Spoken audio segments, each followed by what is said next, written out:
कि वजीर आजम ने कहा कि खून और पानी एक साथ नहीं बह सकते, आतंकवाद और बातचीत एक साथ नहीं हो सकती। फिर जिन इंसानों को बैसारा की वादी में मारा गया, क्या आपका जमीर इस बात की इजाजत देता है? ट्रेड खत्म हो चुका है, डायरेक्ट इनडायरेक्ट ट्रेड। आपका जमीर जिंदा क्यों नहीं है? किस सूरत से आप पाकिस्तान से क्रिकेट मैच खेलेंगे जब हम पानी नहीं दे रहे हैं? ये कहकर के पानी और खून नहीं बहेगा, आप क्रिकेट मैच खेलेंगे? मैडम, मेरा जमीर तो गवारा नहीं करता कि मैं उस मैच को देखूंगा। पहलगाम किसने किया? 7.5 लाख हमारी फौज और सेंट्रल पैरामिलिट्री फोर्स है, ये कहां से 4 चूहे घुसकर हमारे भारत के नागरिक को मारे? आपने सर्जिकल स्ट्राइक किया, आपने बालाकोट किया, फिर ये पहलगाम हुआ। तो आपकी डिटरेंस की पॉलिसी नाकाम साबित हुई, कश्मीर की पॉलिसी नाकाम साबित हुई। हमारे संविधान के प्रियम्बल में लफ्ज सॉवरेन है। सॉवरेन का मतलब यह है कि हम खुद मुख्तार हैं, हम हाकिम आला हैं, हम अपने मुल्क के मुकद्दर का फैसला करेंगे। एक गोरा व्हाइट हाउस में बैठकर भारत की सीज फायर का ऐलान करेगा? दोस्तों, ओवैसी साहब की ये छोटी सी क्लिप आपने देखी होगी और इस क्लिप को देखने के बाद आपने अंदाज़ा लगा लिया होगा कि ओवैसी साहब सदन में किस बारे में बोले हैं और किस तरह से बोले हैं। ओवैसी साहब के तेवर ने कल सदन में ये दिखा दिया है कि जिस तरह से भारत सरकार पाकिस्तान के साथ दोहरा रवैया कर रही है वो चीज़ें सामने आ रही है। एक तरफ तो प्रधानमंत्री नरेंद्र मोदी कहते हैं कि एक साथ खून और पानी नहीं बह सकता, तो इसलिए पानी बंद कर दिया गया है। और एक तरफ आप देख सकते हैं कि भारत सरकार ने भारत और पाकिस्तान के मैच की मंजूरी दे दी है और ये मैच होगा एशिया कप में। आप लोग जानते भी होंगे मौजूदा टाइम में आईसीसी के जो चेयरमैन हैं वो अमित शाह के बेटे जय शाह है और जय शाह अपना प्रॉफिट देख रहे हैं कि किस मैच में सबसे ज़्यादा प्रॉफिट हो।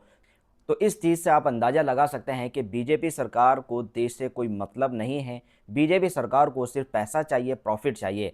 तो इसी तरह से जो ये मंजूरी दी गई है, ये मंजूरी देने का मतलब है कि जिन लोगों की हत्या की गई उनके परिवार वालों के जख्मों पर ये नमक छिड़कने वाला काम है। एक तरफ तो भारत के प्रधानमंत्री ये बोलते हैं कि एक साथ खून और पानी नहीं बह सकता और दूसरी तरफ इस तरह के फैसले भारत सरकार कर रही है, यानी मोदी सरकार कर रही है।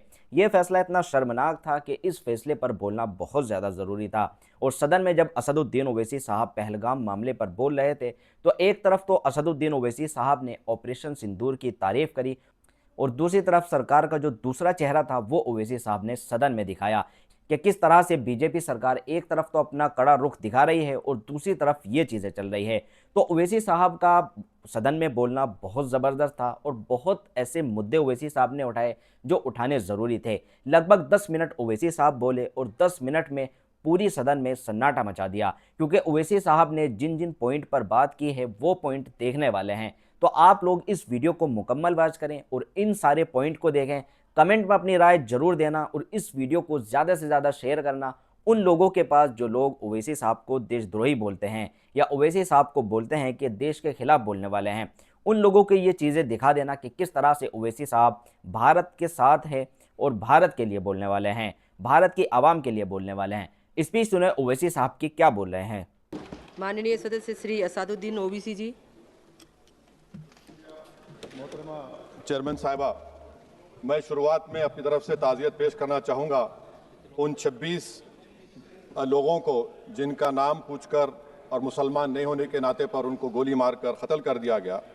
मैं ताज़ियत पेश करना चाहूँगा मौलाना इकबाल को, जो पूंछ के मदरसुल ज़ियाउल उलूम के मुदर्रिस थे, उस 5 साला लड़की मरियम को जिसको पाकिस्तान की शेलिंग में उसका पेट फट गया।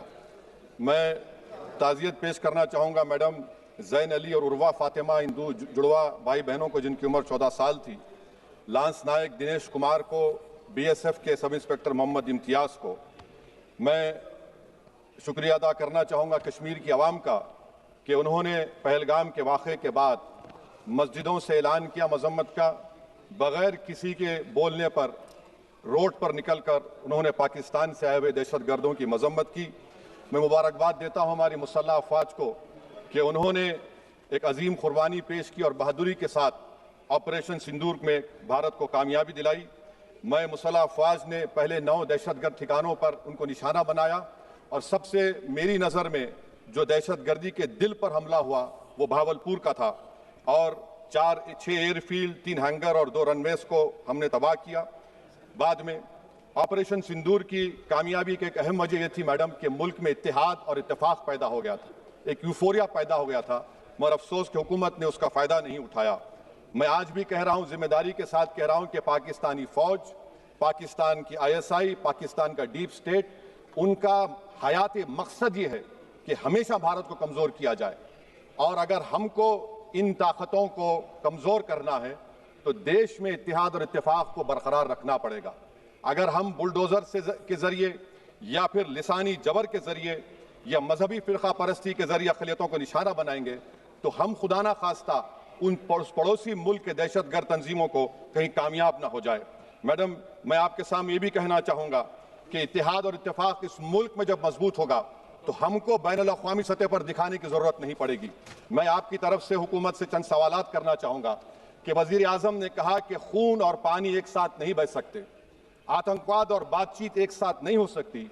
तो मेरा सवाल आपके जरिए से वजीर आजम और हुकूमत से यह है, फिर जिन इंसानों को बैसारा की वादी में मारा गया था, क्या आपका ज़मीर इस बात की इजाजत देता है कि आप ट्रेड बंद कर दिए, पाकिस्तान का एयरक्राफ्ट हमारे एयर स्पेस में नहीं आ सकता, उनकी कश्ती हमारे पानी में नहीं आ सकती, ट्रेड खत्म हो चुका है डायरेक्ट इनडायरेक्टेड, आपका ज़मीर जिंदा क्यों नहीं है? किस सूरत से आप पाकिस्तान से क्रिकेट मैच खेलेंगे जब हम पानी नहीं दे रहे हैं? 80% पानी पाकिस्तान का हम रोक रहे हैं, ये कहकर के पानी और खून नहीं बहेगा, आप क्रिकेट मैच खेलेंगे? मैडम, मेरा ज़मीर तो गवारा नहीं करता कि मैं उस मैच को देखूंगा। क्या इस हुकूमत में इतनी हिम्मत है कि उन 25 मरने वालों को फोन करके कहे कि देखो हमने ऑपरेशन सिंदूर में बदला ले लिया, अब तुम पाकिस्तान का मैच देखो? बड़ी अफसोस की बात है मैडम। मैडम, अकाउंटेबिलिटी किस पर है? पहलगाम किसने किया? 7.5 लाख हमारी फौज और सेंट्रल पैरामिलिट्री फोर्स है, ये कहां से 4 चूहे घुसकर हमारे भारत के नागरिक को मारे? अकाउंटेबिलिटी किस पर फिक्स होगी? एलजी पर फिक्स होगी तो एलजी को बरतरफ करिए, आईबी पर आती है तो एक्शन लीजिए, पुलिस पर आती है तो एक्शन लीजिए, मगर आप ये समझ रहे हैं कि ऑपरेशन कर दिया और हम खामोश लोग भूल जाएंगे। अकाउंटेबिलिटी फिक्स करना पड़ेगा। मैडम, डिटरेंस आपकी क्या है? आपने सर्जिकल स्ट्राइक किया, आपने बालाकोट किया, फिर ये पहलगाम हुआ, तो आपकी डिटरेंस की पॉलिसी नाकाम साबित हुई, कश्मीर की पॉलिसी नाकाम साबित हुई, 370 हटा दिया आपने एक रियासत को यूटी बना दिया और उसके बावजूद भी दहशतगर्द वहां पर पहुंच गए। तो और अफसोस मुझे इस बात का होता है मैडम कि पाकिस्तान को हम जानते हैं, पाकिस्तान और इजराइल इस पूरी दुनिया में एक फेल्ड स्टेट है, और पाकिस्तान के आर्मी चीफ को, जिससे हमारे स्ट्रेटेजिक रिलेशनशिप, इसको अपना दोस्त कहते हैं, उस देश का प्रेसिडेंट उस शख्स को बुलाकर खाना खिलाता है अपने साथ जिसके भाषण से हमारे लोग मारे गए थे। तो क्या आपकी खारजा पॉलिसी कामयाब हुई? आप देख लीजिए। अच्छा, हमारे देश में एक ऐसी तंजीम है जिसका वजूद नफरत की बुनियाद पर और मजहबी अज़वियत को फैलाने के लिए बनाया गया, उनको तकलीफ है सेकुलरिज्म से, सोशलिज्म से, मगर हमारे संविधान के प्रियम्बल में लफ्ज सॉवरेन है। सॉवरेन का मतलब यह है कि हम खुद मुख्तार हैं, हम हाकिम आला हैं, हम अपने मुल्क के मुकद्दर का फैसला करेंगे। एक गोरा व्हाइट हाउस में बैठकर भारत की सीज फायर का ऐलान करेगा, यह आपका नेशनलिज्म है? अफसोस होता है मुझे सर। मैडम, मैं आपसे पूछना चाह रहा हूं कि अगर एक चचा सैम ऐलान कर रहे हैं तो हमारी फौज पर क्या असर पड़ा होगा, हमारे उन पायलटों पर क्या असर पड़ेगा जो नहीं मालूम कितनी ऊपर आसमानों पर भारत की हिफाजत कर रहे हैं? वो नेवी का सिपाही जो समंदर में खड़ा हुआ है, उसको यह नहीं मालूम हो रहा है कि मेरा प्रधानमंत्री ऐलान नहीं किया, एक गोरे ने ऐलान किया। बड़ा ये आपके कैसा होगा ये? मैडम, मेरा सवाल हुकूमत से यह भी है कि हम कोई एडवर्सेरियल कंट्री नहीं है अमेरिका के लिए, हम दोस्त हैं, स्ट्रेटेजिक रिलेशनशिप है, क्या क्या एग्रीमेंट हमने साइन नहीं किया, तो क्या ये दोस्ती निभा रहे हैं? मैडम, मैं हिस्टोरिकल एग्जांपल दे रहा हूं, क्रुश्चेव और टीटो। क्रुश्चेव ने दबाव डाला, टीटो ने कहा मैं नहीं मानता, मैं नैम ज्वाइन करूंगा। मैडम, फ्रांस और यूएसए, डिगोल को जब यूएसए ने दबाव डाला तो डिगोल ने कहा कि तुम दोस्त हो मगर हमारी खारिजा पॉलिसी आजाद ना है। मैडम, वहीं पर आप देखिए गुजराल साहब, जिसको कहते सबसे कमजोर थे, वजीर आजम थे, उन्होंने बहादुरी का मजारा क्या रिफूलिंग करने नहीं दिया। वियतनाम 20 साल यूएसए से लड़ा मगर झुका नहीं, और हम उनको बोल भी नहीं पा रहे, हम तो कोई दुश्मन मुल्क तो नहीं है अमेरिका के, ये आपको समझने की जरूरत है। और मैडम, यहां पर वजीर खारजा ने कहा वो चीन गए, डिप्टी चीफ ऑफ स्टाफ ने कहा कि चीन के इक्विपमेंट एक लाइव लैब था हमारे उनके लिए। क्या आपने कहा चीन को कि तुमने क्यों दिया पाकिस्तान को हथियार? आप नहीं कहे।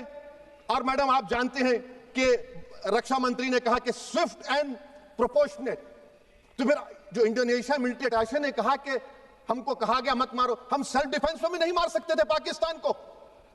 और अगर आप ट्रंप के बयान को गलत कह रहे हैं कि 5 एयरक्राफ्ट नहीं गिरे, मैं यकीन करता हूं आपकी बात का। आप हमारे पायलट्स को कमेंट करिए ना, हमारे पायलट्स को कमेंट करिए कि हम अपने पायलट्स की तारीफ करते हैं, आप वो भी नहीं करना चाहते। मैं हुकूमत से जानना चाहता हूं मैडम कि क्या फ्रांस ने हमको सोर्स कोड नहीं दिया जिसकी वजह से हमारे एयरक्राफ्ट को क्या नुकसान हुआ? अब मुस्तकबिल में आप हथियार खरीदेंगे तो क्या आप सोर्स कोड हासिल करेंगे? और मैडम मैं आपको बताना चाह रहा हूं, मेरे सवाल का जवाब हुकूमत दे। हमारे पास सैंक्शन जो स्क्वाड्रन है 42 है, 60 साल के बाद सिर्फ 29 काम कर रहे हैं। पाकिस्तान के पास 25 हैं, चीन के पास 50 से ज्यादा हैं। 11 साल से आप सरकार में हैं, सबमरीन नहीं है, थर्ड एयरक्राफ्ट कैरियर कहां पर है आप बताइए। और मैडम FATF में लाना पड़ेगा आपको। अगर आप विश्व गुरु हैं तो हम आपको चैलेंज कर रहे हैं, आप G7 के कंट्रीज को, GCC को और चचा सैम को राजी कराइए कि पाकिस्तान को, मैडम खत्म कर रहा हूं, FATF में दोबारा लाया जाए। मैडम ऑल पार्टी मीटिंग हुई, देखिए कितना कॉन्ट्रडिक्शन है केंद्र सरकार में और स्टेट सरकार में। ऑल पार्टी मीटिंग में मैं था, केंद्र सरकार ने कहा कि नहीं, बैसारन मिडोस पर तो कोई जा ही नहीं सकता, जून से पहले इजाजत लेना पड़ेगा। बाद में हमको मालूम हुआ कि साल भर खुला रहता मिडोस सिवाय बारिश और स्नो के। ये कॉन्ट्रडिक्शन है केंद्र सरकार में। वहां पे मैं हुकूमत से मुतालबा करता हूं मैडम आपके जरिए से कि कौमी सिक्योरिटी को, नेशनल सिक्योरिटी को, खारिजा पॉलिसी को, फॉरेन पॉलिसी को राजनीति का मुद्दा मत बनाइए, राजनीति का मुद्दा मत बनाइए। ये हमारे मुल्क में मुफाद होगा, हमारे मुल्क के इत्तेहाद और एकजुटती को आप एक वोट का जरिया मत बनाइए। और मैं एक आखिरी बात पूछ रहा हूं मैडम, क्या चीन ने हमसे कहा था कि सीज फायर कर लो? और कैसे पाकिस्तान ने हमारे पायलट्स की बातों को सुना कि हमारा कम्युनिकेशन एनक्रिप्ट नहीं है? मैडम आखिर में मैं अपने शेर से इस अपनी बात को खत्म करूंगा कि अपने ही हाथों से सर अपना कटाना है हमें, मादर हिंद पे भेंट चढ़ाना है हमें। किस तरह मरते हैं एहरार वतन भारत पर, ये तमाशा है जो दुनिया को दिखाना है हमें। ये मैं भारत की उस बहादुर फौज के नाम पे करता हूं, मुसल्ह फौज के नाम पे करता हूं। ये शेर कहने वाला कोई बीजेपी का नहीं था, ये शेर कहने वाले का नाम शेर था, शहीद अशफाकुल्लाह। मैं फिर से हुकूमत से कह रहा हूं, पाकिस्तान टेररिज्म करेगा, आप तैयार हो जाइए। आप चीन से मोहब्बत, कितना इनबैलेंस हुआ ट्रेड का, कितना इम्बैलेंस हो रहा है चीन से। अच्छा, जब गलवान हुआ उस वक्त भी ट्रंप ने कहा था कि मैं बात करूंगा, हमने कहा नहीं बात करेंगे, जरूरत नहीं है। आज ट्रंप हमारे से पहले बोलता है इज्जत नफ्स भी कोई चीज होती है, इख्तिदार में कोई यहां रहेगा कोई वहां रहेगा, मगर इख्तिदार में इकबाल होना चाहिए। बदबख्ती की बात यह है कि आपने इकबाल को खो दिया। बहुत बहुत शुक्रिया।